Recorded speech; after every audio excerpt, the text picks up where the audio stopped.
नमस्कार। आशा करता हूँ आप सब स्वस्थ होंगे, सुखी होंगे, कुशल मंगल होंगे। मेरा नाम ईशांक बहुगुणा है। शायद आप काफ़ी दिनों से मेरे पॉडकास्ट को सुनते आ रहे हैं। मैं अलग अलग टॉपिक्स पे बात करता हूँ और आज मैं एक ऐसे टॉपिक पे बात करना चाहता हूँ जो मुझे लगता है काफ़ी वक्त से लोगों ने इस बात को छुपा के रखा हुआ है। ये एक ऐसी चीज़ है, हमारे समाज में ऐसा बदलाव है जो बहुत जल्दी आ रहा है और मुझे लगता है कि कई लोग, आने वाली पीढ़ी, आजकल के बच्चों से इस वाले विषय पे बात नहीं करते हैं। काफ़ी हद तक आपने देखा होगा जैसे कि नए नए मोटिवेशनल स्पीकर आ गए। भगवान जानता पहली बात तो ये कौन से स्पीकर्स हैं। मैं इस टॉपिक पे बहुत पहले वीडियो बनाने वाला था, पर अभी अभी शायद आप लोगों ने सुना ही होगा कि कैसे विवेक बिंद्रा और संदीप महेश्वरी जैसे यूट्यूब पे मोटिवेशन स्पीकर्स जो हैं उनकी लड़ाई चल रही है। और मैं सच पे इस पे बहुत वक्त से सोच रहा था बात करने की, और आज मुझे मौका मिला है कि मैं इस पे बात करूं। अगर आप आईआईटी से हैं, आईआईएम से हैं, अगर आपके पास पैसा है तो मेरे ख्याल से शायद पॉडकास्ट आपके काम का नहीं होगा, क्योंकि मेरा जो ये पॉडकास्ट है ये उन लोगों के लिए है, आने वाली उस पीढ़ी के लिए है या उस जनरेशन के लिए है जिसने अब मतलब 2024 में हम बैठे हुए हैं, अगले 2 से 3 साल में नौकरी करनी शुरू करनी है। मतलब 2026-27 तक, जब तक काफ़ी हद तक मशीन लर्निंग ऑटोमेशन आ जाएगा, कई सारी नौकरियां रोबोटिक्स के थ्रू बदल जाएंगी। और जो पिछले 300 साल से जो हम सोच रहे थे कि हम स्कूल जाएंगे, पढ़ाई करेंगे और उसके बाद हम जाके एक क्या कहते हैं एक अच्छी सी नौकरी करेंगे, हमें पैसा मिलेगा और हम ठीक ठाक चलेंगे। बेसिकली ऐसे स्किल्स जो आपको सर्विस इंडस्ट्री में भी नौकरी दिला सकते थे, और ऐसे स्किल्स जो आपको काफ़ी हद तक अच्छी वोकेशनल नौकरियां भी दिला सकते थे, उनके ऊपर मैं बस ये कहना चाह रहा हूं कि अगर आप समझें, आपने कई ऐसे आज की डेट में मोटिवेशन स्पीकर्स को सुना होगा जो कह रहे होंगे आप घर बैठे पैसे कमा लीजिए, आपको ज़्यादा कुछ करने की ज़रूरत नहीं है। ये जो मोटिवेशनल स्पीकर्स हैं ये किन को पकड़ते हैं? असल में ये किन किन बेचारे सीधे साधे लोगों को, मैं सच में मेरे हिसाब से मैं कह रहा हूँ, किन बेचारे सीधे साधे लोगों को ये उल्लू बनाते हैं। कौन है ये जो कहते हैं कि भैया आपको ज़्यादा कुछ नहीं करना, आप हमारा कोर्स खरीद लो और फिर ये कोर्स आगे जाके बेच दो। भैया सच्चाई ये है कि भारत देश का अभी भी gross national income per capita, अगर आप पीपीपी के हिसाब से, परचेजिंग पावर पैरिटी के हिसाब से देखें, अभी भी $3200 है। मतलब मोटा मोटा आप ऐसे लगा सकते हैं कि भारत अभी भी वैसा देश है जहाँ पे बहुत ज़्यादा लोगों के पास पैसा नहीं है। और अगर आप अलग अलग स्टेटिस्टिक्स को देखें, हालांकि हमारे देश की सरकार कहती है कि भारत के करीब करीब 35% लोग, अगर आप रूरल अर्बन डिवाइड देखें तो 35% लोग अभी भी गांव में रहते हैं, शहरों में रहते हैं, और 65% लोग गांव में रहते हैं। वैसे अगर आप मेरे हिसाब से माने, मेरे को लगता है कि हमारे देश के करीब करीब 52% लोग रूरल 1, मतलब रूरल 1 से रूरल 4 में रहते हैं। और अगर आप अर्बन हमारा डिस्ट्रीब्यूशन देखें कि हमारे शहरों में लोग कैसे बटे हुए हैं, अगर आप ये देखें तो अभी भी आप देखेंगे कि हमारे देश में करीब करीब, अगर आप अर्बन 1, अर्बन 2, मतलब टीयर 1, टीयर 2 शहरों को निकाल दो तो उसमें करीब करीब 30-35% लोग रहते होंगे जो अभी भी अर्बन 3 से अर्बन 6 में रहते हैं। ये वो शहर हैं जहाँ से लोग, छोटे शहर हैं जो किसी बड़े शहर के पास है, और वहाँ से लोग बड़े शहरों में जा रहे हैं नौकरी के चक्कर में, पढ़ाई के चक्कर में, व्यवसाय के चक्कर में। तो अब जो ये वक्त जो आने वाला है, ये क्या होगा, इसमें ऐसा क्या होगा? देखिए, मैं आपको ये एडवाइस नहीं दूंगा कि आप follow your passion, you live only once, आपको एक ही ज़िंदगी मिलेगी तो आप पूरी ऐश करें और आपका जो मन करता है वो करें। ये वीडियो इस बात पे नहीं होने वाला है, क्योंकि मेरे हिसाब से ये जो एडवाइस है सबसे वाहियात एडवाइस है। इसका कोई फ़ायदा नहीं है, कोई काम नहीं है। हाँ, ये वीडियो इस बात पे ज़रूर होने वाला है कि अगर आप आज की तारीख में 25 साल से छोटे हैं और आपको लगता है कि आने वाले वक्त पे आप क्या करेंगे, तो मेरे को आपको एक ही नसीहत है, और मैं जिन चीज़ों पे अभी बात भी करूँगा, कि आपको ये समझने की बहुत ज़्यादा ज़रूरत है कि आप किस चीज़ में अच्छे हैं और लोग उसके लिए आपको कितना पैसा देंगे। मतलब what are you good at and how will people pay for you, आप उसका पैसा कैसे कमाएंगे। देखिए, आप इस बात को मत मानिए जो आज की डेट पे कई सारे लोग यूट्यूब में आके कहते हैं जी पैसा ही सब कुछ नहीं होता, आप जाके किसी आश्रम में बैठ जाओ, आप हर वक्त भगवान का नाम लो, या कई सारे ऐसे मोटिवेशन स्पीकर होते हैं जो हनुमान जी की तपस्या और इन सब चीज़ों में बात करते हैं। भाई अगर वो ये करते हैं तो ये मोटिवेशन स्पीकर खुद एक एक सेशन के 1.5 3 4 लाख रुपए किस बात के ले रहे हैं? ऐसा क्या चमत्कार करा रहे हैं? यह हमें हमारी पुरानी अगर आप देखें रामचरितमानस से उठा के कुछ सामान हमें सुना देते हैं, या भागवत से कुछ बता देते हैं, या फिर शिव पुराण से कुछ आके हमें ज्ञान सुना देते हैं, पर ये खुद क्या कर रहे हैं? देखिए, मेरा ये मानना है कि अगर आप हमारे देश में पैदा हुए हैं और आपने अच्छी पढ़ाई करी है तो आप नौकरी करेंगे। अगर आपने अच्छी पढ़ाई नहीं करी है तो हो सकता है या तो आप बिजनेस करेंगे या आप किसी ऐसे प्रोफेशनल काम में जाएंगे जो शायद आपकी जातियों के हिसाब से या आपकी जगहों के हिसाब से, मतलब मोटा मोटा आप ऐसा लेके चल सकते हैं कि अगर आप ध्यान दें तो मैं आपको कुछ इधर एग्जाम्पल्स भी दूंगा। जैसे कि सपोज कर आप अग्रवाल हैं, ज़रूरी नहीं है, पर आप सपोज कर आप बनिया जाति में पैदा हुए हैं, आपने देखा होगा कि बनिया जाति के काफ़ी लोग अपना छोटा मोटा कुछ बिजनेस लगाते हैं और करते करते तीसरी चौथी पीढ़ी तक पहुंचते पहुंचते वो बिज़नेस बहुत बड़ा हो जाता है।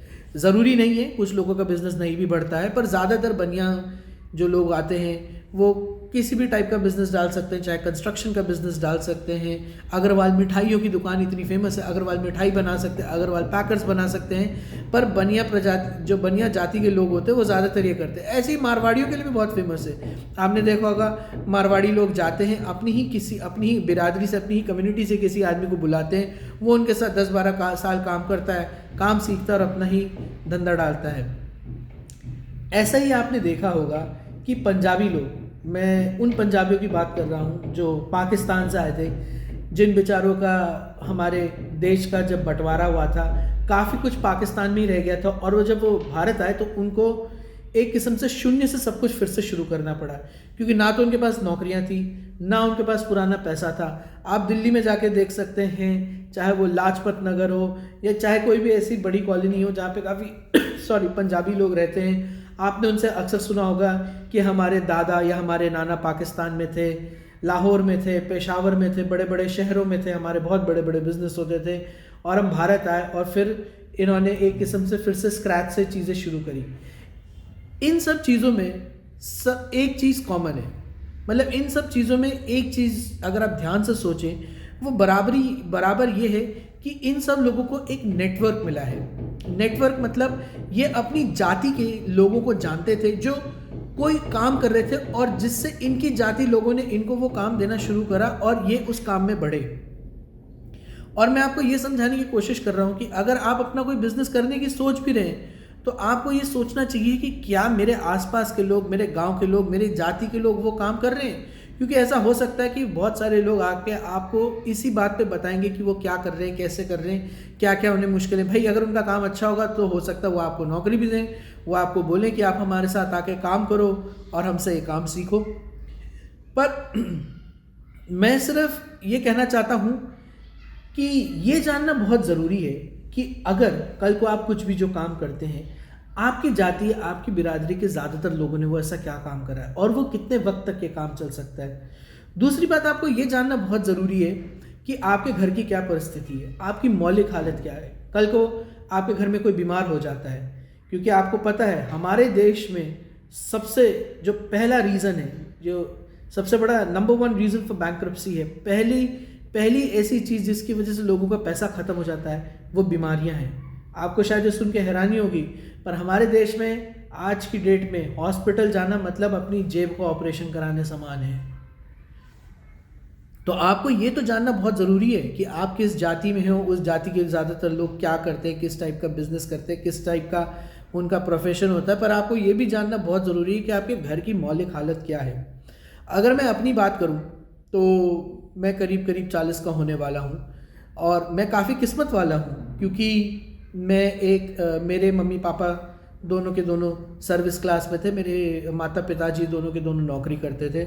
मुझे बहुत अच्छी एक एजुकेशन मिली, मैं अच्छे स्कूलों में पढ़ा, उसके बाद मैं विदेश गया, मैंने वहाँ भी जाके पढ़ाई करी। मैं जर्मनी गया, मैंने जर्मन भी सीखी, वहाँ पे नौकरी भी करी, वहाँ पैसा भी कमाया। मैं वापस भी आया, मैंने वहाँ वापस आके शुरुआत में कुछ करा और बाद में मैंने फिर नौकरी करी। पर अगर देखा जाए तो मैं भारत के मिडिल क्लास में आराम से फिट होता हूँ। ठीक है, मेरे पास पुश्तैनी बहुत ज़्यादा पैसा तो नहीं था, पर मेरे पास सबसे अच्छी जो चीज़ थी वो थी पढ़ाई, और उस पढ़ाई के दम पे मुझे अच्छी नौकरियां मिलती थी जिससे मैं ठीक ठाक पैसा कमाता था।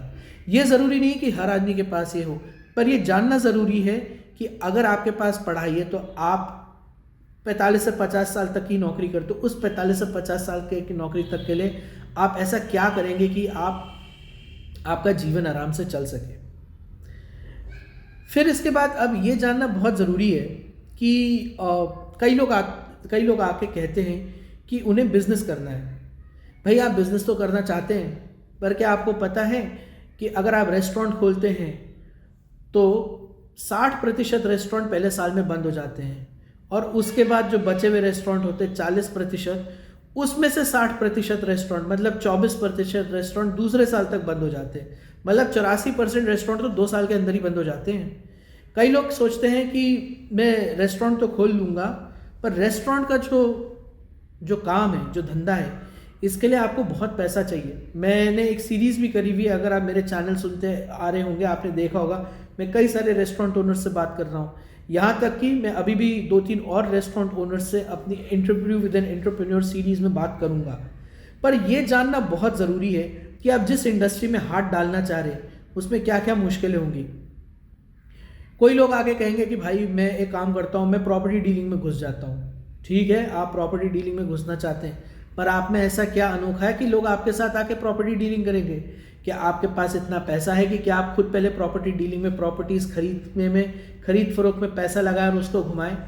या फिर क्या ऐसा है कि आपके गांव में आप किसी लाल डोरा में रहते हैं, वहाँ गांव की ज़मीनों के पेपर अब पक्के हो रहे हैं और आपका वहाँ पे कोई एक्सेस है या आपको कोई पॉलिटिकल कनेक्शन है?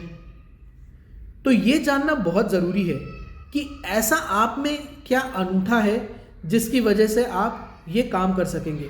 और मेरा मानना ये है कि सिर्फ एक चीज़ नहीं, आपको कम से कम अपने बारे में ऐसे 3 से 4 बड़ी चीज़ें पता होनी चाहिए जिसके दम पे आप जाकर कुछ कर सकते हैं। मैं आपको अपना उदाहरण देता हूँ।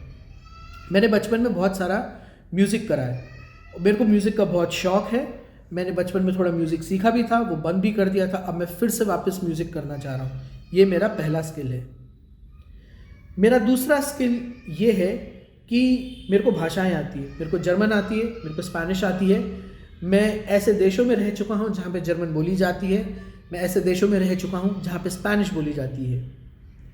मेरा तीसरा बड़ा स्किल ये है कि जब मैं ऐसे देशों में रहा, मैंने कई अपने कॉन्टैक्ट्स बनाए, कई अपने यार दोस्त बनाए, कई लोगों से मैंने लाइजन करा, वहाँ की मार्केट को समझने की कोशिश करी, और इस चीज़ को मैं कुछ हद तक इस्तेमाल भी कर सकता हूँ, क्योंकि कल को अगर मैं कोई सपोज करो प्रोडक्ट एक्सपोर्ट इंपोर्ट करना चाहता हूँ तो मैं उस चीज़ में पढ़ूँ।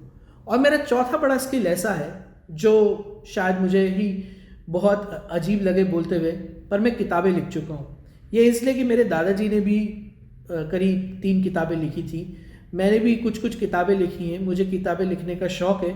अगर आप देखें तो इसमें कॉमन क्या है? इसमें कॉमन ये है कि जब आप संगीत बनाते हैं आप अपने आप को एक्सप्रेस करते हैं, जब आप किताब लिखते हैं आप अपने आप को एक्सप्रेस करते हैं, जब आप भाषाएं बोलते हैं आप अपने आप को एक्सप्रेस करते हैं, और जब आप लाइजन करते हैं, किसी कंपनी से बातचीत करते हैं, किसी का सामान लेते हैं, ले जाते हैं, उधर भी आपको अपने आप को एक्सप्रेस करना बहुत ज़रूरी पड़ता है। मतलब मोटा मोटा अगर देखा जाए तो क्योंकि मुझे अपने आप को एक्सप्रेस करने का शौक़ है, तो मेरे 4 से 5-6 बड़े स्किल्स जो मैंने देखे हैं कि अभी की उम्र तक मुझे आके पता चले, वो ये है कि मुझे अपने आप को एक्सप्रेस करने का शौक़ है। अगर आपको ये अपने बारे में पता चल चुका है कि आप में ऐसी कौन से 5-6 से बड़े स्किल्स हैं जो मोटा मोटा आपके लिए चलते हैं, तो आपके लिए एक मुश्किल तो आसान होगी कि आप ऐसा ज़रूर एक स्वीट स्पॉट ढूंढ पाएंगे जिससे आप उन चीज़ों को अचीव करने की कोशिश कर सकें। और मैं ये कहूँगा कि अगर आपको वो अपना स्वीट स्पॉट पता चल गया है तो आप उस पर काम कर सकते हैं। पर काम करते वक्त आपको ये याद रखना है कि देखिए, ये जो भी आप करेंगे, जो भी आप सोचेंगे, ये एक बहुत बड़ी जर्नी है। और इस जर्नी में ना ज़रूरी नहीं है कि जो चीज़ आपको 30 में मिले वो दूसरे लोगों को भी 30 में मिली हो। क्या पता किसी की जर्नी आपसे पहले हो गई, क्या पता किसी की जर्नी आपसे बाद हो। आपको अपने आप को कंपेयर नहीं करना है। और कुछ हद तक मैं मानता हूँ ये भारत के सारे ही माता पिताओं सब में ये आदत है कि वो टॉक्सिक पेरेंटिंग करने लगते हैं। मतलब उनकी आदत होती है जी उनके लड़के ने ये करा तो तुम भी यही करो। भाई ज़रूरी थोड़ी ना है। अगर आप मछली हैं और बाकी सब बंदर हैं तो बंदर तो पेड़ पर चढ़ जाएगा पर मछली पेड़ पे नहीं चढ़ सकती। मछली का काम होता है तैरना। इसलिए ये जो एडवाइस है, ये जो बात है, ये माँ बाप के लिए भी जाती है और बच्चों के लिए भी जाती है कि अगर आप 20, 22, 25, 23 साल के हैं, आप कुछ हद तक अपने आप को इस बात से इंसुलेट कर दे कि हो सकता है बार बार आपके मम्मी पापा आपको कंपेयर करेंगे। और इससे क्या होगा, इससे आपका खुद का माहौल, आपकी खुद की पर्सनालिटी टॉक्सिक हो जाएगी। हो सकता है शायद आपको अपने आप में ऐब दिखने लगे, पर ज़रूरी नहीं है कि आप में ऐब है। आपको सिर्फ ये समझना है कि भाई समाज है और समाज में सब लोग, फॉर्चुनेटली अनफॉर्चुनेटली सबकी आदत है लोगों को कंपेयर करना। खैर, अब हमने ये बात तो कर दी है कि आपको कंपैरिजन किया जाएगा, आपको हो सकता है कई एडवाइसेस भी दी जाएं, पर आपको ये समझना बहुत ज़रूरी है कि आपको क्या खुश करता है। खुश करने का मतलब ये नहीं कि आप पूरा दिन बिस्तर में लेटे रहो और कुछ ना करो, क्योंकि उसका तो कोई फ़ायदा नहीं है। पर आपको ये समझना ज़रूरी है कि मैं आपको अपना उदाहरण देता हूँ कि मैं मिनिमलिस्ट हूँ। मेरे को ज़िंदगी में बहुत सारी चीज़ें नहीं चाहिए, और अगर मुझे ज़िंदगी में बहुत सारी चीज़ें ना भी मिले मुझे बहुत ज़्यादा फ़र्क नहीं पड़ता है। अगर आप मिनिमलिस्ट हैं, अगर आपकी शादी भी हुई है, अगर आप 25-26 साल के हो, अगर आपकी शादी भी हो गई है और आपकी बीवी भी मिनिमलिस्ट है, मतलब आप दोनों कम में खुश रहते हो, तो आपकी परफेक्ट जोड़ा है, आपकी लाइफ बहुत अच्छी होने वाली है। पर अपने आप को समझना और साथ में जिन लोगों के साथ आप रहोगे उनको समझना बहुत ज़रूरी है। और उसके बाद मैं आपको आखिर में ये ज़रूर कहना चाहूँगा कि आपको शायद सक्सेस मिले, आपको शायद फेलियर मिले, आपको ये ज़रूर जानना बहुत ज़रूरी है कि पैसा होना भी बहुत ज़रूरी है। पैसा होना इसलिए ज़रूरी है क्योंकि आप ये याद रखें कि आप जब तक आप 20 से 25 साल के होंगे, आप एक किस्म से अपने माँ बाप पे डिपेंडेंट होंगे। पर 25 से 55 का वो जो ये वक्त है, ये 30 साल जो है, इसमें आपको पैसे भी कमाने, शादी भी करनी है और बच्चे भी करने हैं जिनको खुद का पैसा चाहिए होगा। तो ये पैसा होना बहुत ज़रूरी है। अगर आपकी किस्मत अच्छी है कि भैया आपको 3, 4, 5 करोड़ का मुआवजा मिल गया और आपको पता है कि ये 30 साल का जो वक्त है जिसमें मेरे सबसे ज़्यादा खर्चे होने हैं, इस 30 साल के वक्त को निकालने के लिए मेरे पास 2 करोड़ रुपए पड़े हुए हैं, तो हो सकता है कि आप बाकी 1-1.5 करोड़ रुपए से कुछ करें। पर अगर आपके पास वो नहीं है तो मेरी आपको एक सच में नसीहत यही होगी कि आप ये ज़रूर समझें और जानें कि आपका जो पैसा है उसी के दम पे आप जियोगे। रोटी खाने के लिए भी पैसा चाहिए होता है। और मैं आपको ये ज़रूर कहना चाहूँगा कि वो ज़माना लद गया है जब आप एक ही स्किल, एक ही चीज़ के दम पे आप पूरे के पूरे अपने 30 से 40 साल निकाल सकते थे। आपको मैं इसका बहुत ही सीधा उदाहरण दे सकता हूँ कि पहले एक वक्त ऐसा होता था कि लोग घड़ियाँ बनाते थे और कुछ लोग सिर्फ फोटोग्राफी के स्टूडियो बनाते थे, फोटोग्राफी का काम करते थे। आज की डेट में मैं इस फ़ोन से आपसे बात कर रहा हूँ। ये जो फ़ोन है इसकी खासियत ये है कि मेरे पास घड़ियाँ होती थी, अब मैंने घड़ी पहनना ही छोड़ दिया। मेरे ख्याल से पिछले में 8 से 10 साल से मैंने घड़ियाँ पहननी ही छोड़ दी हैं। मैं हर वक्त अपने फ़ोन पे ही वक्त देखता हूँ। और जहाँ तक फ़ोटो लेने की बात होती थी, पहले लोग ऐसे बड़े बड़े पेंटैक्स और अलग अलग कंपनियों के कैमरा लेके चलते थे। कहाँ गए वो कैमरा, कहाँ गई वो रील्स, सब चला गया।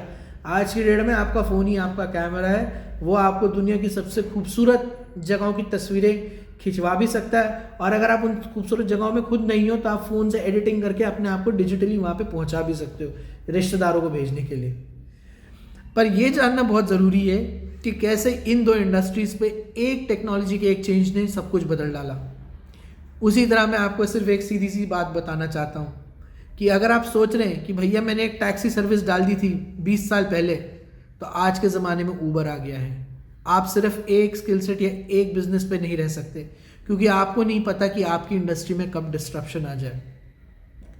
और मेरा जो आखिरी जो मेरा आखिरी पॉइंट है, यह शायद आपको पसंद आए ना आए, पर यह बोलना बहुत ज़रूरी है। आपके लिए ये जानना बहुत ज़रूरी है, जिसको मैं दोनों तरीके से बोलूँगा, कि आपकी प्रिविलेज या आपकी अफीम क्या है। देखिए, कई लोग होते हैं वो अपनी अफीम नहीं पहचान पाते ज़िंदगी में। अफीम क्या होती है कि आपने शायद 12वीं पढ़ी है, आप जवान हैं, आपने ज़्यादा दुनिया नहीं देखी और आपकी ज़मीन बिक गई और आपको 5 करोड़ का मुआवजा आ गया। ये जो 5 करोड़ है आपको सच्चाई देखने से रोक सकता है। ये जो 5 करोड़ है, शायद आपको इस 5 करोड़ की वजह से आप बहुत बड़ा रिस्क लें अपने करियर में। और ज़रूरी नहीं है कि जो आप बिज़नेस डालो, बिज़नेस चले, वो बिज़नेस डूब जाए, पर क्योंकि आपके पास वो 5 करोड़ थे, वो जो प्रिविलेज थी, उस प्रिविलेज ने आपको सच्चाई देखने से रोका।